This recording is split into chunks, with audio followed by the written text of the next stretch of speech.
ये जोड़ तोड़ वाले मामले से पहले कल मौलाना फजल रहमान के हवाले से भी इमरान ने रेफर किया कि बड़ा उन्होंने धुआंधार किस्म का इंटरव्यू दिया, कुछ इंकशाफात किए। पहले तो इस हवाले से कमेंट दीजिएगा। देखिए, मौलाना के जो इंकशाफात हैं कोई नए नहीं है। इसी बयानिए की बुनियाद के ऊपर तो इमरान खान साहब ने अपना बयानिया बनाया था और ये कहा था कि जो तहरीक अदम-ए-इत्तेमाद है वो सियासी जमातों के साथ साथ इस्टेब्लिशमेंट और ख़ास तौर पर वो जनरल बाजवा का जिक्र किया करते थे।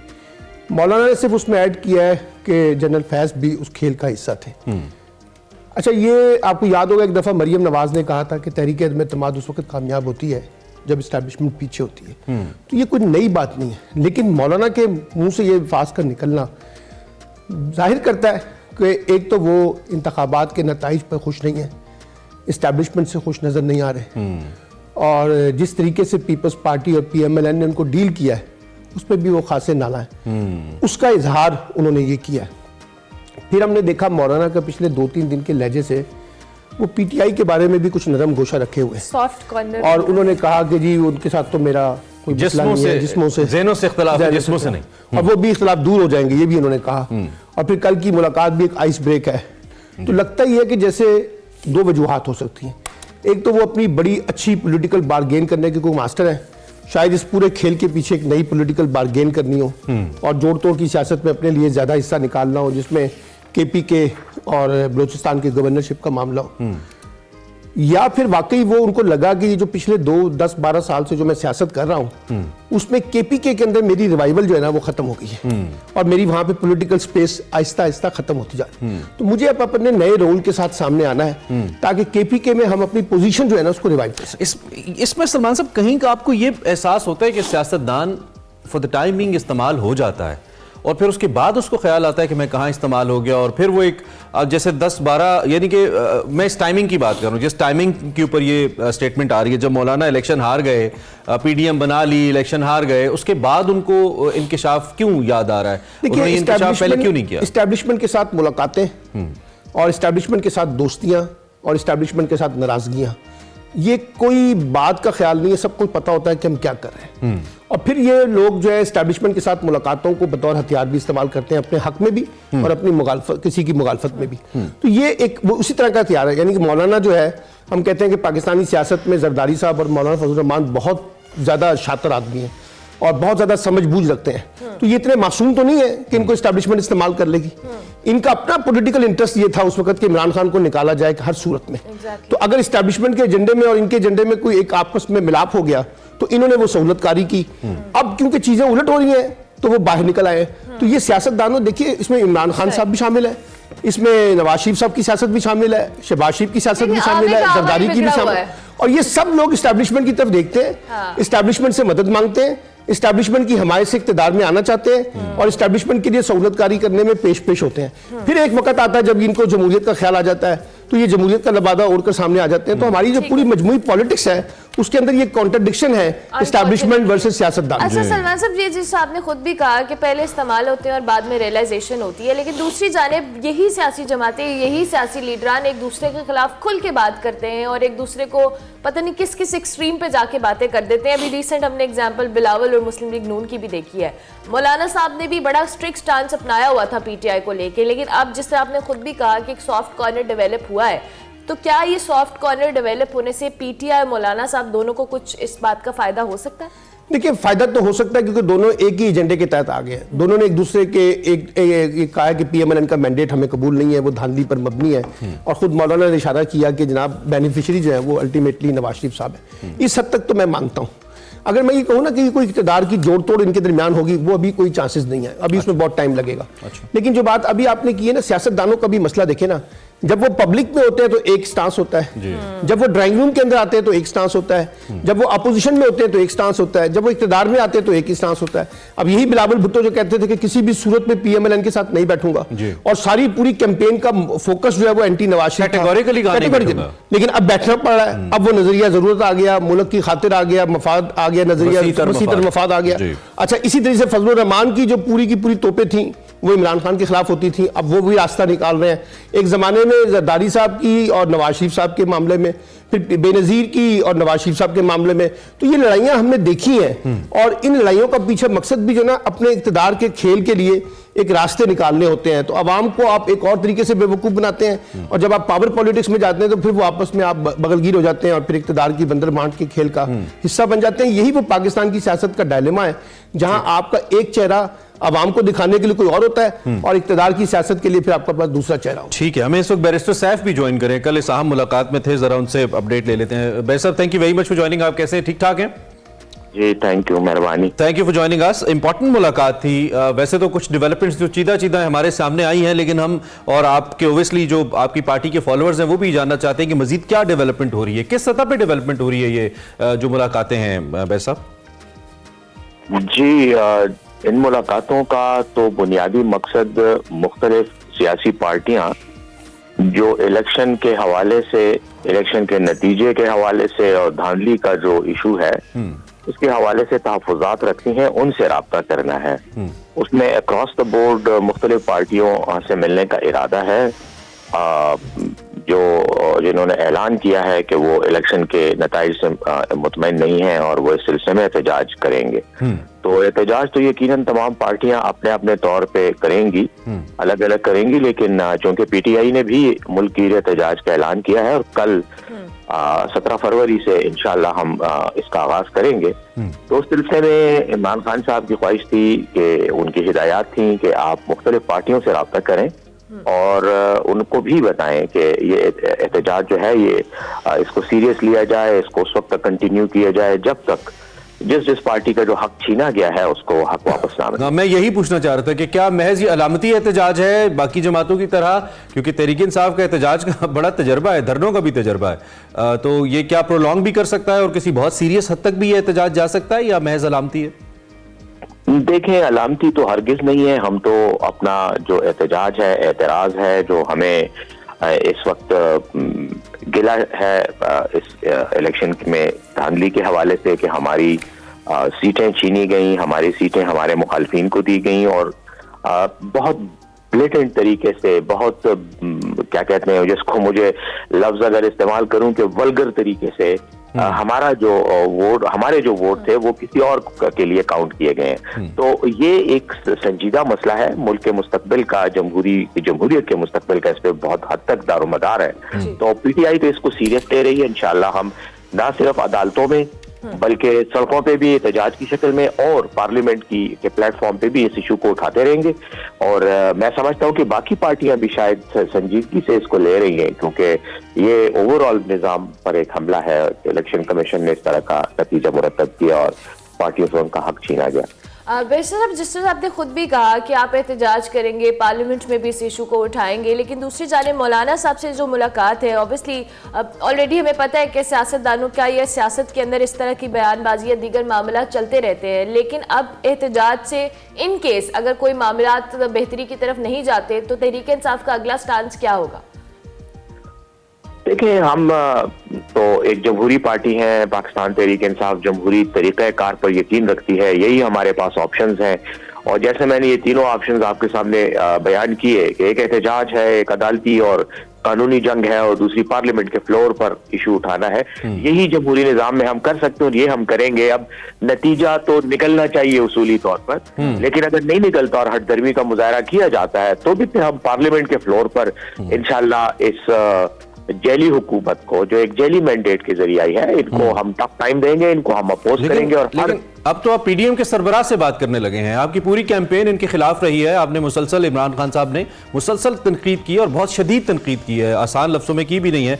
ये सवाल करने का कतई मकसद ये नहीं है कि आपके मामलात ख़राब हों, लेकिन मैं सवाल आपके वोटर्स के बिहाफ पे कर रहा हूँ, क्या उनको आप मुतमईन कर पाएंगे अगर आपकी कोई मफाहमत हो जाती है, अगर आप कोई किसी एक पेज पे आप मौलाना के साथ आ जाते हैं, एतमाद में लिया आपने वोटर को, अपनी लीडरशिप को सारी को?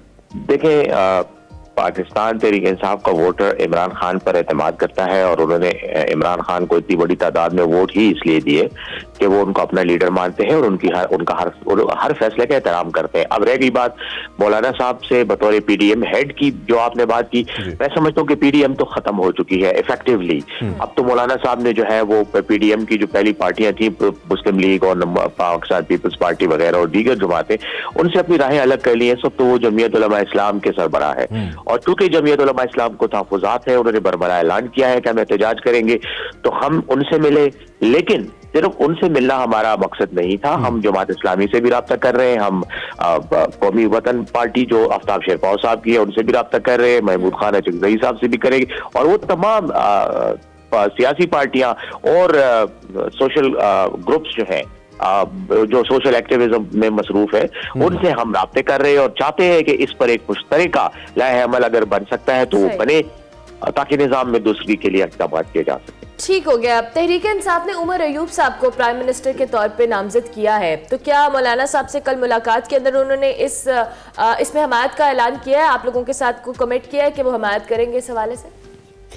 देखें, उमर अयूब साहब तो पाकिस्तान तहरीक इंसाफ के कौमी असम्बली में अपोजिशन लीडर होंगे और हमारी तरफ से वजीर आजम का जो इंतखाब होगा उसमें पीटीआई की नुमाइंदगी करेंगे, यानी पीटीआई के उम्मीदवार होंगे।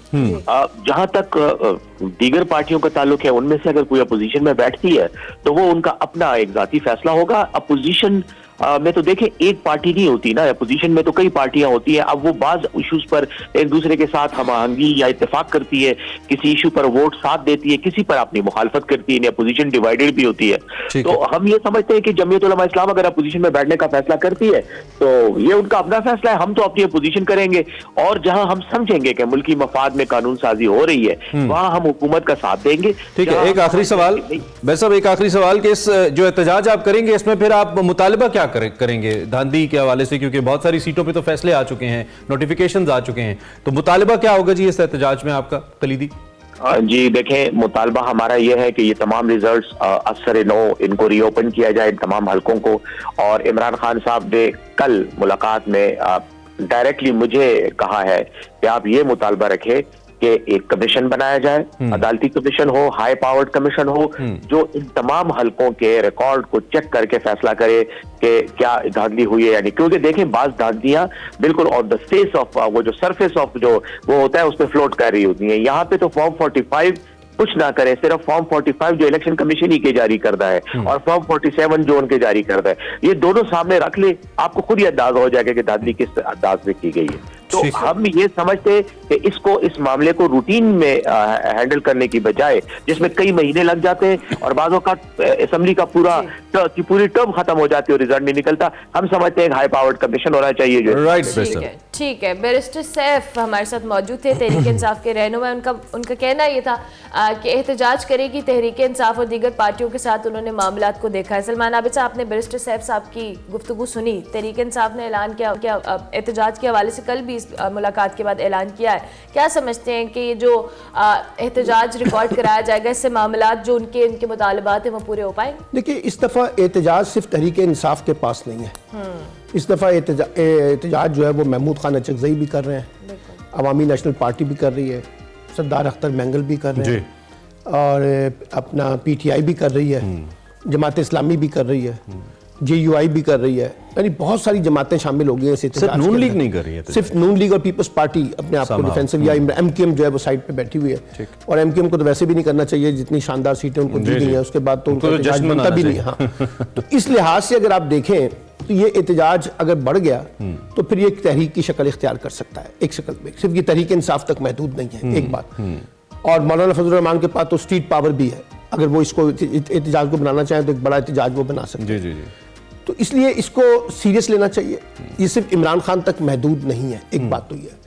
दूसरी बात ये है कि जो हुकूमत बनने जा रही है उसका सबसे बड़ा चैलेंज ये है कि उसे बैगेज के अंदर ये एहतजाज मिलेगा और उसकी क्रेडिबिलिटी को चैलेंज किया जाएगा। अब आपने कल इंटरनेशनल मीडिया में देखा कि जो अल्फाज इस्तेमाल किए गए हैं नई आने वाली हुकूमत के बारे में, एक स्टोलन किस्म का मैंडेट उनके पास है, तो वो भी उनका पीछा करेगा यानी इस हुकूमत के लिए। और फिर जब पीपल्स पार्टी ये कह रही है कि हम आपकी हिमायत तो करेंगे लेकिन हुकूमत का हिस्सा नहीं बनेंगे, तो इसका मतलब है सारा बैगेज जो है वो शहबाज शरीफ साहब के ऊपर पड़ेगा। और ये इंडिकेशन बड़ी वाज़ेह है कि पीटीआई ने अपोजिशन में ही बैठना है। जैसे अभी आपने बैरिस्टर साहब की बात सुनी तो उन्होंने कहा कि हम हमारा असल तो रोल अपोजिशन का, क्योंकि नंबर्स उनके पास पूरे नहीं है। नंबर्स अगर पीपल्स पार्टी और पीएमएलएन एक हो जाएं तो फिर नंबर उनका पूरा है, एमकेएम उनके साथ खड़ी है। और इसलिए मुझे ये लग रहा है कि आने वाले दिनों में ये जो इलेक्शन की बुनियाद के ऊपर या नताइज की बुनियाद के ऊपर जो हमारी पॉलिटिक्स है ये दोबारा पोलराइजेशन की तरफ जाएगी, महाजराई की तरफ जाएगी, टकराव की तरफ जाएगी, इतनी आसानी से एक्सेप्टेंस नहीं होगी। और कल जो गुफ्तगू मौलाना फजल रहमान ने की है और जिस तरह से उन्होंने ताने बाने माजी के जोड़े हैं, इससे भी सियासी तलखी में और ज़्यादा इजाफा होगा। अच्छा सलमान साहब, जिस तरह से अभी हम एहतजाज के हवाले से बात करें, JUI फे की खैबर पख्तूनख्वा की बात करें तो उनका वोट बैंक वहाँ पे बहुत ज़्यादा था, और जिस तरह से अभी कल बात भी की उन्होंने कहा कि जी हमारा मैंडेट चोरी करके तहरीक इंसाफ को दिया गया है, तो ये क्या दोनों एक दूसरे के मुखालिफ तहरीक चलाएंगे? देखिए अभी तो बुनियादी नुकता यह ना कि मैंडेट चोरी हुआ है। अब किसने किसका मैंडेट चोरी किया है? देखिए ना, तहरीक इंसाफ खुद तो अपना मैंडेट चोरी नहीं कर सकती। इसका मतलब है पीछे कोई ताने बाने होंगे अगर उनकी बात मान ली जाए। मेरा ख्याल ये है कि क्योंकि KPK के अंदर इस वक्त PTI की जो सबसे ओपोनेंट जमात थी वो JUI थी। ANP के मुकाबले में, PMLN के मुकाबले में, पीपल्स पार्टी के मुकाबले में, और अली अमीन गंडापुर एक ही एहतजाज में होंगे मौजूद। आगे जाके कुछ भी देखिए, सियासत में हर चीज मुमकिन हो सकती है, कोई सियासत तो मुमकिनात का खेल है। लेकिन सवाल ये है कि अभी जो है जो प्रॉब्लम आएगा वो ये कि जो नई इलेक्टेड गवर्नमेंट बनने जा रही है शहबाज शरीफ साहब के उसके ऊपर, उनको ये चैलेंज फेस करना पड़ेगा कि वो कैसे इनको टैकल करते हैं और कैसे मौलाना को भी राजी करने की कोशिश करते हैं। और ये भी देखना होगा कि मौलाना जो है, क्योंकि बड़े मास्टर स्ट्रोक प्लेयर हैं, बार्गेनिंग के बड़े एक्सपर्ट्स हैं, क्या वो इस पूरे खेल के अंदर अपने लिए कोई बार्गेनिंग चिप निकालेंगे PMLN के साथ डील करने में? कोई पता नहीं है, क्योंकि वो तो पावर पॉलिटिक्स के प्लेयर है। हो सकता है वो अपना ये सारा प्रेशर दिखा के कुछ गेन करना चाहते हो आगे जाकर। तो ये अभी देखना पड़ेगा कि किस तरीके से चीजें बनती हैं। अभी देखें, PTI जो है वो PMLN की गवर्नमेंट को चैलेंज कर रही है कि इनका मैंडेट जाली है। इसी तरीके से JUI भी यही बात कर रही है मैंडेट को। अब वो मैंडेट में उसमें PTI का मैंडेट भी शामिल कर दिया उन्होंने। तो ये लगता ये है, देखना सिर्फ ये है कि ये तहरीक जो है इसमें कितना पोटेंशियल है। ठीक है, और ये कितना खड़ी होती है। एक खान साहब के उस मौके को कितनी तक़वियत मिलेगी? वो मुसलसल जनरल बाजवा पे इल्जाम लगाते रहे कि मेरे खिलाफ साजिश उन्होंने इनिशिएट की। कल मौलाना की तरफ से ये कह देना, ये बहुत बड़ी स्टेटमेंट है मुझे लगता है। अच्छा देखिए, ये बात कितना एक्सप्लॉइट इसको तहरीक इंसाफ कर सकती है? देखिए ये बात सिर्फ मौलाना ने नहीं की, इससे पहले सरदार अख्तर मैंगल ये बात कर चुके हैं। अच्छा, इससे पहले महमूद खान अचकजई इनडायरेक्टली ये बात कर चुके हैं। इसका मतलब है कि वो जो सारा का सारा इमरान खान की हुकूमत को निकालने का मामला था, उसमें एस्टैब्लिशमेंट तो किसी ना किसी तरीके से शरीके-कार थी। आपको याद होगा मरियम नवाज के वो अल्फाज के, जब तक एस्टैब्लिशमेंट की सपोर्ट ना हो तो किसी हुकूमत को गिराया नहीं जा सकता। तो ये बातें तो पहले से मौजूद थी। मौलाना ने कल आके उसको इंडोर्स किया है, यानी अपनी गवाही दी है कि मैं भी गवाही देता हूं कि सारे खेल में ये कुछ हुआ है। लेकिन अब मसला ये है कि इससे होगा क्या? इससे तो पाकिस्तान की सियासत में और तलखी बढ़ेगी ना। और ये जो हम इस वक्त चाह रहे थे कि एक स्टेबल गवर्नमेंट आए, एक आगे की तरफ बढ़े, इकोनॉमिक स्टेबिलिटी आए, पॉलिटिकल स्टेबिलिटी आए, पोलराइजेशन खत्म हो, लड़ाई झगड़ा खत्म हो, उसके इम्कानात अब मुझे नजर नहीं आ रहे। क्योंकि जो भी हुकूमत बनेगी वो बहुत जिसे कहते हैं प्रेशर में होगी। और PMLN के पास पार्ट 2 की जी, और नहीं, अब PDM पार्ट 2 में से तो मौलाना भी निकल रहे हैं ना, अगर निकल रहे हैं तो। अच्छा, पीपल्स पार्टी जो है वो आधा तीतर आधा बटेर, यानी हुकूमत की हमायत भी करेगी, हुकूमत के अंदर शामिल भी नहीं होगी, बाहर बैठेगी और पॉलिटिकल स्कोर करने की कोशिश करेगी, उसमें से अपोजिशन का रोल भी निकालेगी। तो लगता ही है कि जैसे नई हुकूमत को इब्तिदा में ही ना, जैसे कहते हैं नई शादी हो तो पहले शादी से पहले ही जो है वो सारा बोझ जो है वो सारा आ जाता है, मसले शुरू हो जाएंगे। ठीक हो गया, thank you very much Salman Abid साहब, बहुत शुक्रिया कि आपने हमें ज्वाइन किया जी। मौजूदा सियासी सूरत हाल पे सलमान आबिद साहब हमारे साथ मौजूद थे और उनके मुताबिक जो भी नई हुकूमत फॉर्म होगी उसके लिए चैलेंजेस भी बहुत ज़्यादा होंगे और उसके साथ साथ जो स्टेबिलिटी का फैक्टर है वो भी लैग करेगा।